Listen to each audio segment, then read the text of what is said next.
So this is marine biologist Jesus, and we did learn a little bit about him before, and he was kind enough. To come speak to us, and he's a college professor. He's a marine biologist. He does research. Um, again, you have those little cards. If you have a question during the interview, you can go ahead and ask. Let me start the slideshow. So thank you for joining us. Welcome. He came to Montebello High School. Tell us a little bit about where you came from. Basically, recreate everything you just said last period because it was great. Sounds good. All right. So good morning, everyone. I hope everyone's doing well.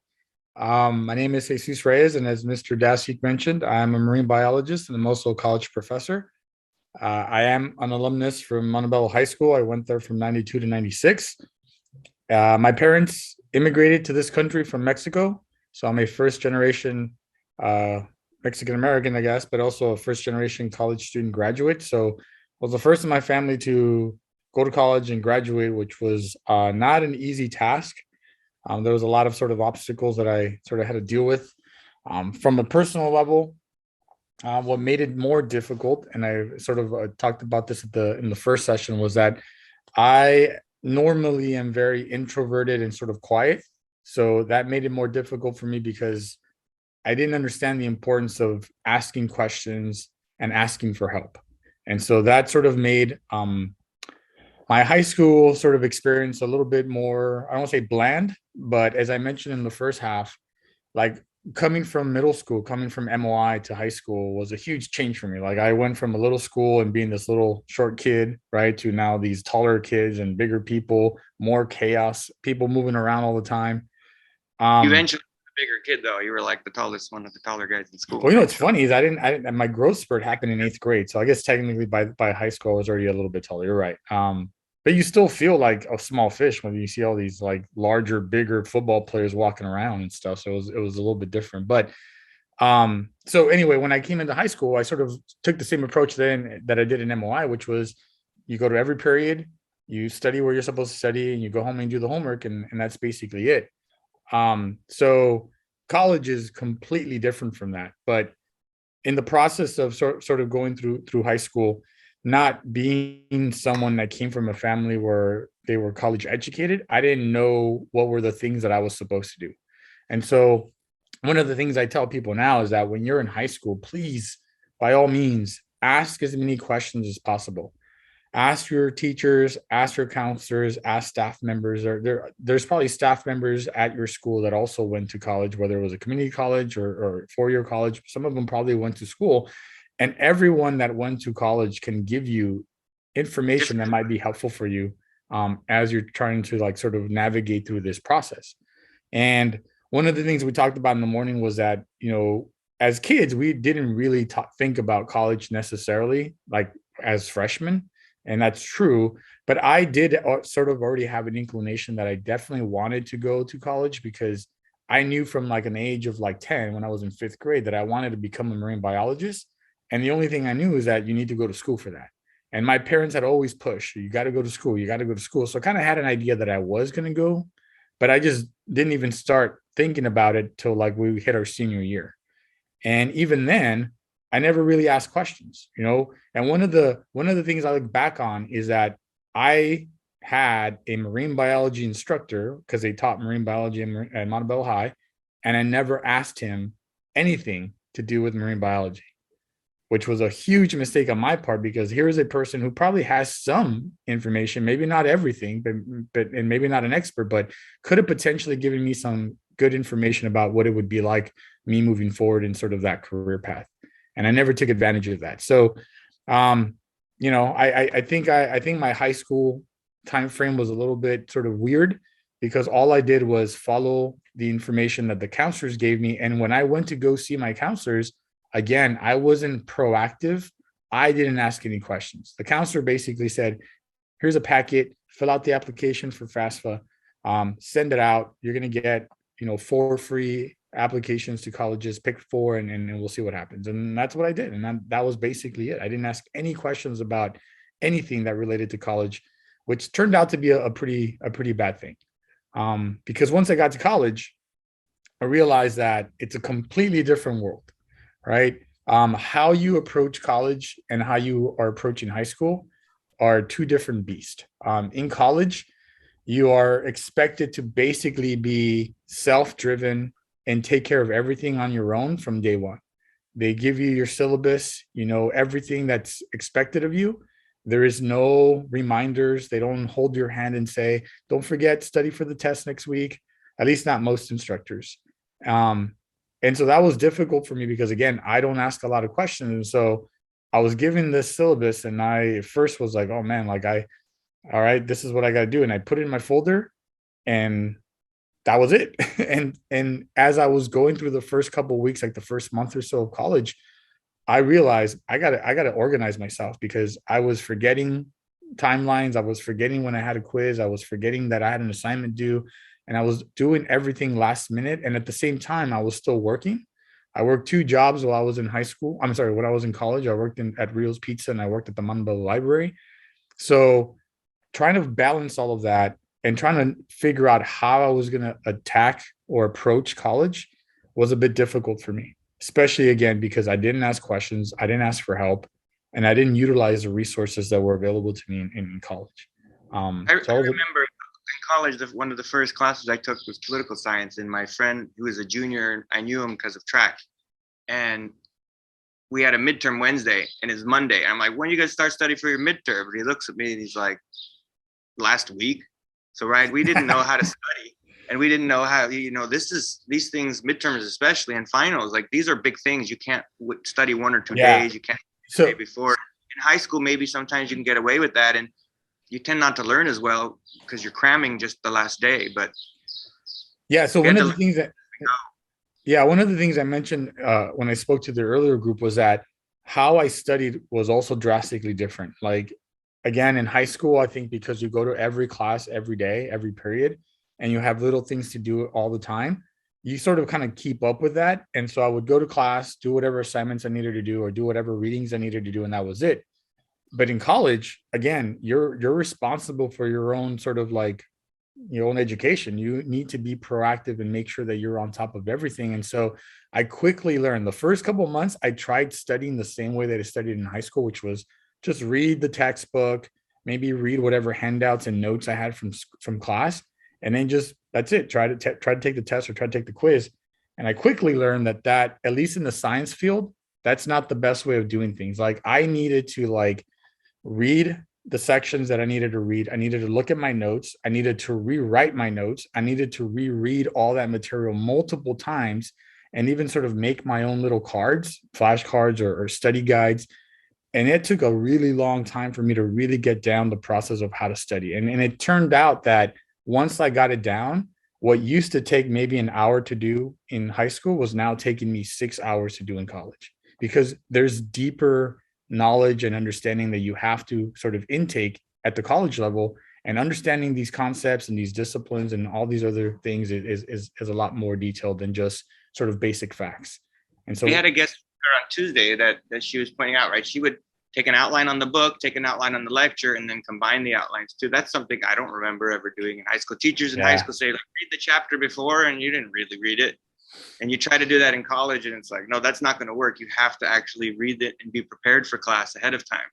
Oh, yeah. I mean, again, night and day, like once, and again, I stumbled through the first month or so because my organizational skills were not good. And again, in my head, I thought, okay, I got the syllabus. I kind of should know when these dates are. And I put it in my folder, forgot about it. I quickly learned by watching students around me that, oh, look, this person over here literally has a calendar notebook and she wrote all the dates and times in her notebook. This other person over here was highlighting all these things. So I had to figure out, okay, I need to do something. So I started creating my own calendars and writing things in. But even the first couple of times, I didn't think to myself how much studying I was going to need. So I would write, I have class here. I'll give myself an hour to drive to work, and then I'll go home and sort of, eat and go to sleep or whatever.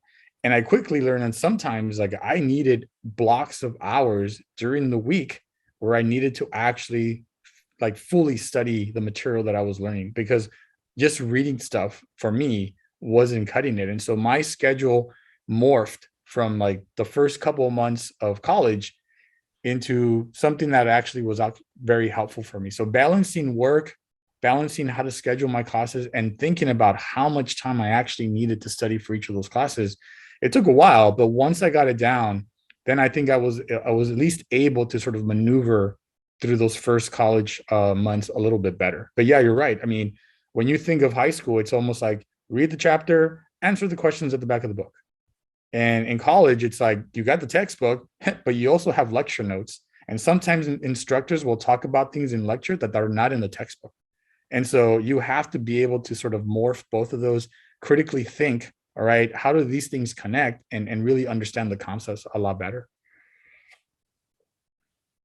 What do you wish what were you involved in high school, and what do you wish you could, if you could go back in the time machine, what advice would you give yourself in high school? So high school, I was involved in volleyball. I played volleyball for the team for like pretty much the first 4 years, or the 4 years that I was there. And that was the only real sort of activity that I was part of in high school. But one thing that I usually tell people that if you could do when you go back, if I was to go back, but one advice I give to students is that please talk to everyone that's around you. Talk to your teachers, ask questions, ask for help. Think of questions that you are thinking about for your future. So if you're interested in a certain career, what schools are good for that? Like, what school did you go to? What did you like about your school? What didn't you like about your school? I've had students who have told me, Professor, like, I'm thinking of transferring to like Berkeley, but I'm also thinking of going to Nebraska. And then it's like, okay, well, like, what type of person are you? Are you okay with being somewhere where it's super cold and you're going to be by yourself? And I mean, you have to think about all of these things. And sometimes talking to your professors, talking to your teachers, talking to the people around you and asking questions gives you good information about the experiences that they've had. And in some cases, you might, mirror some of those experiences, and feel like that could be helpful information for you. Specifically, though, I would say, especially in the high school level, if you are getting ready to prepare yourself for college, ask as many questions as you can about what resources are available to you, what options you have as students, student work programs, student loans. Talk about the resources that some of the colleges might have. So, for example, I was a English second learning person. Like, I learned Spanish first, so English was my second language. Now, knowing what I know, how important reading and writing is in science, I probably would have asked questions like, do these schools have like writing tutoring centers? Do they have like a writing learning center? Is there some place I can go to help me with my writing? Because my writing sadly was very subpar in college. And I didn't know how important it was. And I mean, I kind of knew the first day, because I mentioned this in the early session. The first class I took as a college student was an intro to marine bio class. And that teacher laid everything out that was going to be important for college. And one of the things she said was like, for this class and for marine biology, writing and being able to speak are extremely important, because as scientists, when you relay the information that you find, the research that you do, you're going to have to be able to talk about it, and you have to be able to write about it to publish. And when I got to the grad program and I had to write my thesis, man, that really came to fruition. Like, I needed to be a good writer and I was not. And so I struggled a lot with my thesis.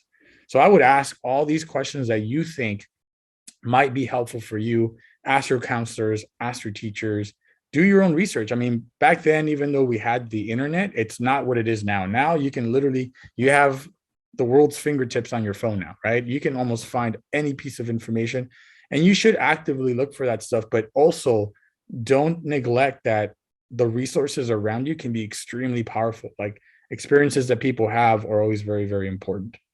I think even, part of your idea is like, if you're interested in social studies, talk to your social studies teacher about what it's like, or what their experience, and how did they pick that, that major. What other jobs are there for social studies? If you like English, talk to your English teacher. If you're interested in science, talk to your science teachers, ask them about it and what it was like. But there's also, every teacher went to college, so you have every year a chance for 6 teachers to talk to them. What is their college? What college did they go to? What was it like? And what did they like? What did they not like? All that stuff.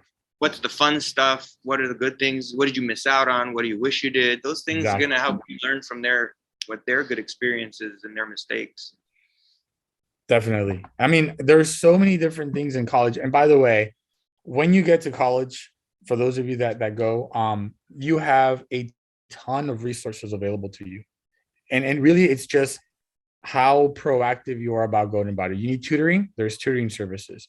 You need help with your writing, there's writing services there for you. You need help with maybe tuition or scholarships. There's groups that can help you file for multiple scholarships every semester you're there. If you need counseling, go to a counselor. We have psychologists on board. I mean, there's all these different types of resources that are very, very helpful to you. And so we don't always use them. That's the thing. correct. And We got to again, take advantage while we have them. Like, don't wait till you're failing to go to tutoring. Don't yep. wait till you're failing to go ask for help. Learn, because some of us did that because we didn't know any better. Learn from our mistakes. Exactly. So, and that was going to be my point. I said earlier that I'm normally a very quiet and more shy person. I was too scared to talk to my professors and ask them for help. I was too scared to find out what the resources on campus were. So for like the first 2 years of my college career, I struggled a lot. And it wasn't until after that I started getting into some of the upper division classes that I started to meet some of my professors, that they would mention, oh, we have this. Oh, you should go talk to them, and you should utilize this resource. Oh, we have a club on campus that gets together and they do like tutoring sessions specifically for biology. And it wasn't until then that I realized, man, like I really should have been doing this a lot sooner, and I would have helped myself tremendously by seeking out those resources. And like you said, not waiting till the very end and actually using them as I went through my college career. What do you do? Like, how could you explain what it's like to be a marine biologist and a professor? Or Well, if I had to describe it, I would describe it as fun because A, I get to do research, which I love, and then B, I get to teach about science topics, and I love science. So if you get me started talking about science, I can talk all day. So to me, I enjoy my career. From the science research side, I enjoy being out in the field. I'm a sort of an outdoor person, so I enjoy being on boats. I enjoy collecting samples. I specifically focus on how humans impact the marine system. So I look at sort of pollution effects. And most recently, we've been focused mostly on things like nanoparticles and microplastics and their effects on fish and how it affects reproductive systems, growth systems, developmental systems. And so, just to kind of explain a little bit, when we have pollution, like let's say throw bottles of plastic in the ocean, little teeny plastics, what are they called? Microplastics. They're so small you can't really see them. You can't see them, but they're getting in our water. They're affecting our fish, our wildlife, our marine life. Even it's in our drinking water, even they found. So when you study them and you see, I see you here taking a fish out. What do you do with the fish when you take them out of the ocean? So I do a three-prong approach. So I take blood, and that's to measure the different hormone levels in the fish, because just like fish, humans are vertebrates. And so when we're exposed to chemicals, our body will react a certain way. So I look at the stress hormones, I look at the growth hormones, reproductive hormones. So that's one aspect of it. Then I also take tissues, and in any vertebrate system, the liver is the one that filters out all the chemicals that you're exposed to. So anytime you, as a human, are walking down the street and you breathe in nasty air, those particles and those chemicals go through your lungs, they get into your bloodstream, and then they make their way to the liver, where your liver's job is to detoxify any toxifying agents. So I take the livers and I analyze to see what chemicals are there, but I also analyze to see what proteins have been activated by these chemicals. And so the last approach is what we call proteomics, is we take all the chemicals that have been exposed to these animals, and we take all the proteins that are being either activated or deactivated by these chemicals, and we basically form a picture and we lay them over each other, and we see which proteins are the most critical in response to the chemicals that they're being exposed to. So we try to get down to the protein level, how these animals are actually functioning, because obviously if they're being exposed to chronic pollutants, then their physiology is going to be highly impacted. And the only way physiology works is by all the proteins and all the enzymes doing all the jobs that the body needs to do. And so we try to take a full view of what's happening in the environment, and we do that by all these multiple levels of research. So like I said, I enjoy working with organizations, individual groups. We go out, everyone's pretty much like-minded, and it may sound cheesy, but all of us here care about the environment. We want to help the environment, and we're trying to do our part by bringing to light all the issues that are happening out in the world. And what do you, I mean, what are your findings? You're catching the fish, So, you're so finding yeah, problems. Are yeah, the fish okay? yeah, in college, my study, I don't want to make a big deal about it, but my study was one of the first studies to look at how humans are really impacting fish. And in fact, to the point where a lot of the male fish that we found in our study actually had feminization issues. So some of the male fish had ovaries, and some of the male fish had high levels of estrogen. And no one had ever seen that before. So it really put a lot of pressure on the state water board to then go to the sanitation districts and be like, hey, you guys now need to keep an eye out for this, because before it was like nobody was doing anything about it. Now that we know that these fish are being impacted by all the things that are going out into the water, now you have to monitor for this. So our study was actually one of the first studies to sort of show the human impacts here locally on marine species, which to me was pretty cool. But now that we've moved beyond sort of my college career, we've looked at the microplastic issue, we've looked at the nanoparticle issue, and what we're seeing is that not only are the fish being affected from a physiological standpoint, and their numbers are actually sort of dwindling because it's affecting their reproduction. You know, in fish, it's completely different than how humans reproduce. Humans reproduce, maybe give birth to one child, maybe two. Any more than two is really rare. 3, 4, 5 kids at a time is really rare. Fish, they reproduce based on their size. So the bigger the fish, the more eggs and more sperm they reproduce. But if these chemicals are affecting their growth and they're staying smaller for a longer period of time, then the population numbers are actually decreasing. So we're seeing population effects. We are seeing a lot of feminization effects in male fish exposed by these chemicals. And ultimately, that's skewing the sex ratio. So instead of having like a 50-50 sex ratio, now we're having more females than males out in the world. And ultimately, that's going to also have an impact. But the bigger one is that now in the last like 7 or 8 years, we've seen those chemical impacts go up the food chain, which means now humans are also being affected by the foods that they eat. So when you eat a fish from the wild that's been exposed to either microplastics or nanoparticles and it's affecting their system, now obviously those chemicals are coming onto you and now they're affecting your system as well. You said something about the toothpaste, the nanoparticles, and yeah. So for a long time, people used to use like special toothpaste that had like these micro beads because the abrasive beads would help take off plaque better. And they also had micro beads and like exfoliating lotions. Well, it turns out that those beads are just microplastics. And so it took a couple of years for people to sort of do the studies, but they realized that people who use those products, if you don't rinse or clean very well, those microplastics stay on your body, and then the chemicals in the plastic would seep into your blood.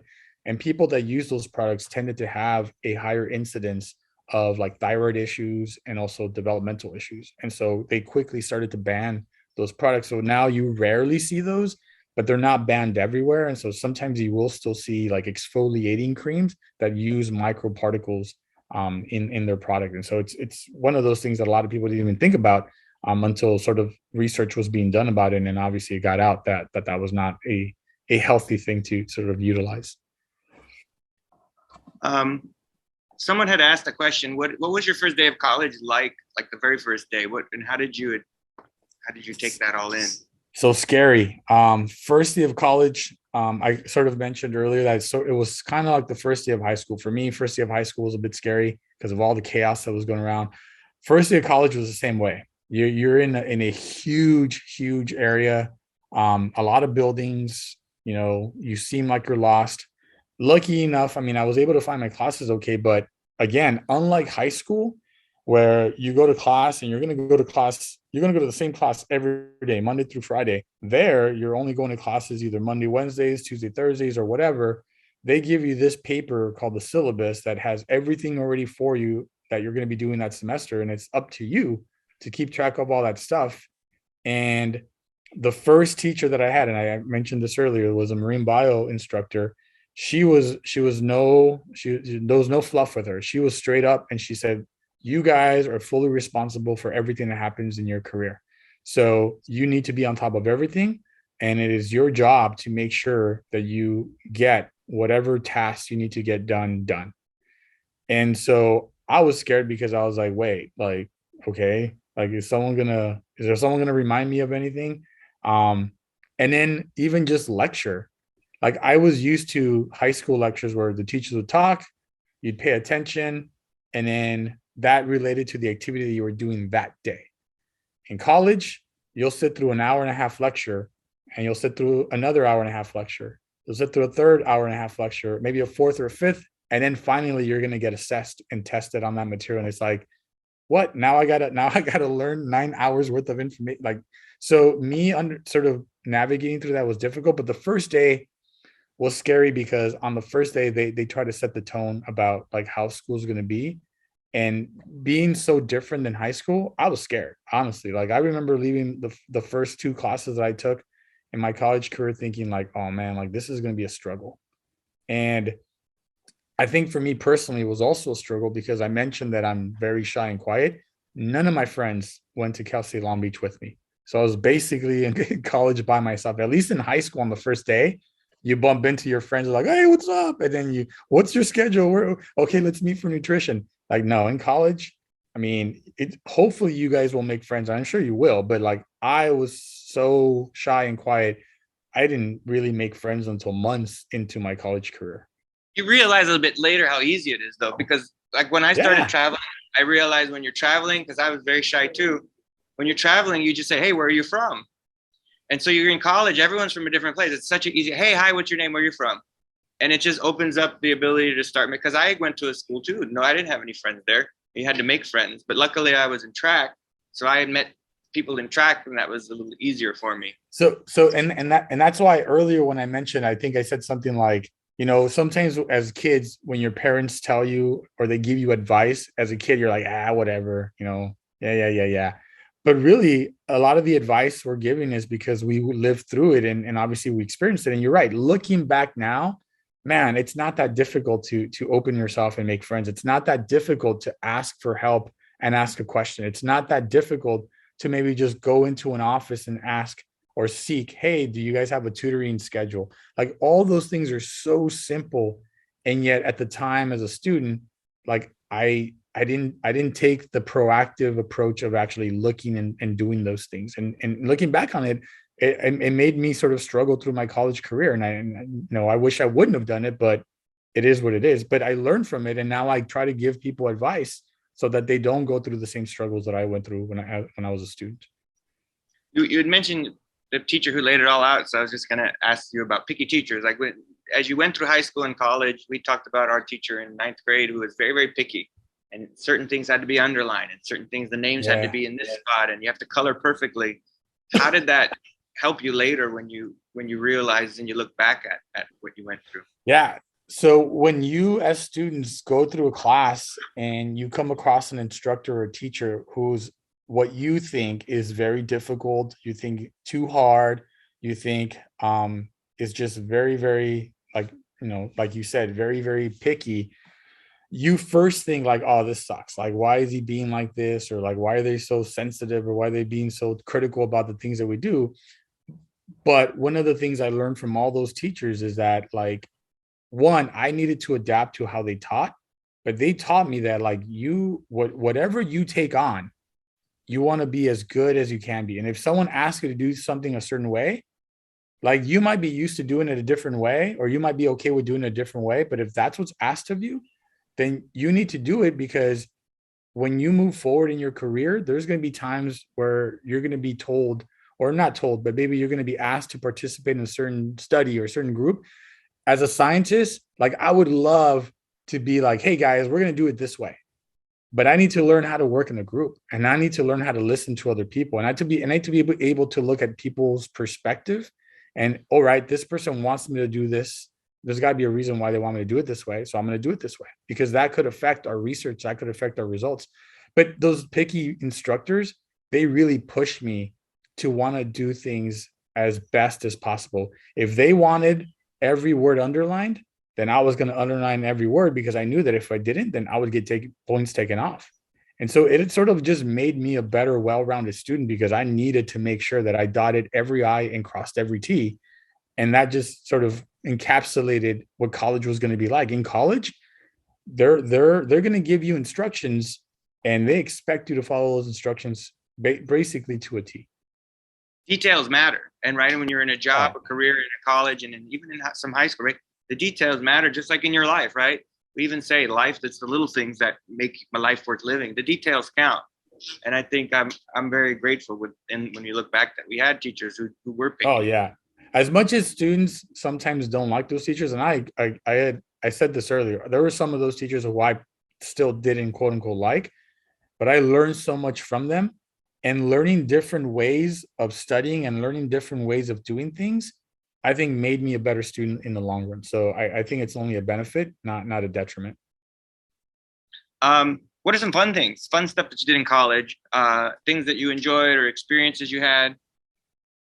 Yeah, so even though college definitely seems overwhelming and it seems difficult and it seems like it's just a bunch of hard work and struggle, within that, there's always things for you to do, and there's always things that might be attractive to you. So personally, because I was obviously big on marine biology, I sort of hung out with the Marine Biology Association at Cal State Long Beach, and as a group of students, we would always do fun sort of marine biology things. We would go out and we would do beach cleanups.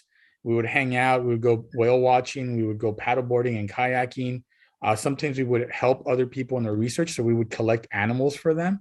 We'd be on the water. I mean, all those things to me were super fun and exciting, and I enjoyed looking forward to doing those tasks with them.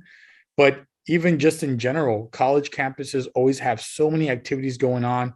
And I mentioned this earlier. One of my favorite ones, even though I am not Native American, was that we used to have a powwow on campus that would last 3 days.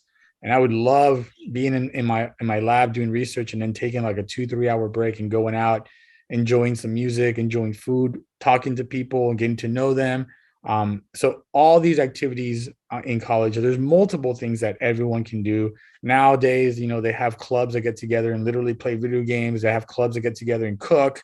Um, and Yeah, so anything, intramural sports is something where if you're not an athlete in an official sport, you can actually play with, you said it, like a league. Go play soccer in a team oh against yeah, other teams. Play yeah, basketball intramural against other sports teams. is a huge thing in college for sure. There's So if you there's even if concerts at college. There's a lot of fun stuff that if you're willing to put yourself out there to get involved in. It's a great experiences. definitely very, very fun. Did you talk about how? And I don't remember. Did you talk about how he studies with his notes and stuff? Or no? I forget. After we did it one time, I don't remember what we said this time. Did you talk about Well, your studying process? yeah. So once I actually got sort of my study concept nailed down, for me, and I don't know, every student's different. I have students, even as a professor now, I have students who learn better visually. I have others who are more auditory in learning. And so I try to help them in different ways. But as a student, for me, um, repetitive was my thing. And so what I did was I would take my notes, I would rewrite my notes, and then I would create sort of study guides based off of my notes. And I would just go over my study guides. And then I personally would like try to come up with like questions that the professor might ask me. So I would create my own sort of like pop quizzes and my own sort of like mini tests. And that was my way of preparing myself for. And usually it worked very, very well, because after you take the first test and you see what type of questions the professors asked, you kind of get an idea of like what their approach is. And so I would then take that with all my notes and I would create like these sort of like mini assessment um, topics and sort of just test myself. But for me, I mentioned earlier that college was a huge jump in terms of how I studied, because I went from like a high school sort of setting where I would read the book, read whatever I needed to read, and then answer those few questions. In college, it's not just about reading and answering questions, it's about really understanding the topics. And especially in science, when they tell you that what you learn at the beginning is going to be used as a platform or a base for what you learn later on in the semester or even later on in your career, it's true. Like the things you learn early on in science, you need to understand those and be able to figure those out before you learn the next concept and before you learn the next concept. So for me, studying was trying to get as much information and trying to develop a system that I would then be able to not just regurgitate facts, but actually truly understand the concepts. And again, the little tests that I would come up with and the sort of the pseudo quizzes that I would come up with, to me, helped a lot, but it was a lot of sort of going over my notes and spending a lot of time. A single class weekly, I would easily spend anywhere from like 6 to 10 hours studying at least a week for my classes. And that's just bare minimum. Like when tests came, I obviously increased it, and I essentially lived in the library for a lot of that time. There is a sacrifice, but then there's the payoff, I guess. Yep. When things were getting, another student asked, when things were getting hard, what did you do to not quit or to get over your fears? Well, for me, I definitely didn't want to quit. And I think I highlighted this maybe in the first video as well, is that my parents were not super excited or happy about my choice of being a marine biologist, but it's something that I really loved. And so I wanted to push myself to not only reach that goal, but also be the first one in my family to graduate college based on all the sacrifices that my grandparents and my parents had made coming to this country. I had some professors who, also told me that I should think about dropping some classes because of things that had happened during that semester. And that just also pushed me to want to prove them wrong. And so things got tough a lot of times. I don't want to paint the picture that I was just like knocking obstacles left and right. I failed classes. I to this day, when I talk to my students and they're freaking out about not passing my class, I'm like, look, I failed the course. I failed multiple courses actually. But it's what you learn when you fail, and you make sure that you use that the second time to make sure that you succeed the second time. That's the important part. Like if you fail and you don't learn anything from it and you fail again, then that's different. But if you fail and you take what you've learned and you try to make sure that you don't fail the next time and you use it to your advantage, then obviously you're learning from the process. That's really what's important. But I really just did not want to let my family down. I didn't want all those years of schooling and all the money that I paid, because I worked through college. I basically paid my entire way through college. I didn't want all of that to be wasted. And the libraries. So I pushed myself really hard, and that's why I mentioned earlier, like I didn't go to family functions at times. I didn't hang out with you guys at times because I knew that I needed to get my studying done. I needed to get ready for a test, or I just needed to run an experiment. There were times where I was doing research for like 2 full days straight. But that's because I knew that was important for me reaching my goal. You had mentioned in the past about how like you didn't have the GPA to get in for your master's. How did your relationships that you built with your professors help with that? So without that, I don't know where I'd be, to be honest with you. I probably would still be doing some form of research maybe on the side, but I wouldn't be doing at the level that I'm doing now. And I probably would just be working in some lab running samples all the time, because if it wasn't for him, like I would not have gone into the grad program. If I wouldn't have gone to the grad program, I would not have done the research that I did, and I wouldn't start the organization that I started, and I probably wouldn't be a professor right now. I was not the best student. I did great in the classes that I really loved, and I did okay in the other classes. So by the time and this is going back to why it was so difficult for me the first 2 years, I didn't ask questions. I didn't ask for help. I didn't go to tutoring. I didn't do any of that stuff. And I regret it because I really struggled a lot in the early years of my college. I ended up finishing my undergrad with a 2.6 GPA. And in order for me to get into the grad program, I needed a 2.9 GPA. And I just didn't have that. So when I took my professor's course, I really fell in love with the concepts that he was teaching. I asked if I could volunteer in his lab, and he said, yeah, sure, come on in. And for a year, I worked in his lab. And after a year, he said, hey, how about we give you your own project? I started doing research. And then when it came time for me to graduate, he said, you really need to think about going to grad school. And I told him, well, I don't think I can make it in grad school, because I didn't think I was smart enough to do that. To me, it just seemed like an unreachable goal. And he's like, nah, you should really do it. But then when I looked at the application, I felt one of the few times in my life where I felt so embarrassed. I did not want to go talk to him, but I went to his office and I said, I don't meet the requirements for this. And he looked at the paper and he said, all right. And he said, let's go. So we got up, we literally walked straight from his office to the department office, and we went into the department chair's office, and he said, hey, he's like, this guy's been in my lab for a year and he's really good. And he's like, I want him to be in the grad program, but he's just a few points short of the requirement. He's like, can we bring him in and just have them sort of on a probationary period. And the department chair looked at me and he's like, okay. And it's literally that simple. And so if I did not have that connection with my professor, I probably would not have done anything. I probably would have just looked at the paper, saw the GPA was a 2.9 and said, well, I can't meet this requirement. I'm not going to apply for it. And who knows where I'd be. I'd probably would have worked in some research lab just running analyses, but not actually gone and taken my own project and done my own research the way I did. So I owe him a debt of gratitude to this day. Me and him are still friends and we still talk. And yeah, if it wasn't for him, I really don't know what I would be doing, to be honest with you. You know, as someone who's your friend, I remember your struggle. I remember you sleeping on the couch. I remember you mentioned last period, even, I didn't know it was your grandma. Your grandma passed, you failed the class, then they're trying to tell you, or you failed the test, they're trying to tell you should quit. And I remember you just being determined not to quit. It's going to take as long as it takes, but I'm not going to quit. And you did it. And we don't say it because we're too macho, but I'm real proud of you. It was admirable to see just how hard you work and how far you went, and that we did it. We actually achieved our dreams, and I don't know that we even appreciated it enough. Like, we had childhood dreams like these kids: go to college, have a family, have a house, have a dog, and we achieved it. Travel a bit, and we don't stop to always think we've achieved our childhood dream, and we should be proud of that. And is there any other advice as you finish as a college professor, or anything since COVID that you would tell us?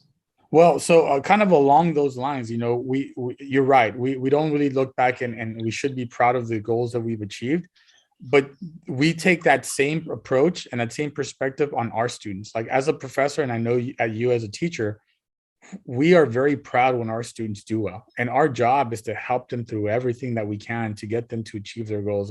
And so for those of you sitting in the audience, like, understand that almost all of your instructors are there to help you. And so anytime you need to talk to us, personal issues or scholastic issues or anything, like, we will do everything we can to help you. And it makes us proud when we hear, I have, again, I mentioned this earlier, I get students who email me who have been in my class, 5, 6, 7 years ago, who are now working for NOAA. They're working for Cal Fish and Game. They're out doing research. Some of them are doctors.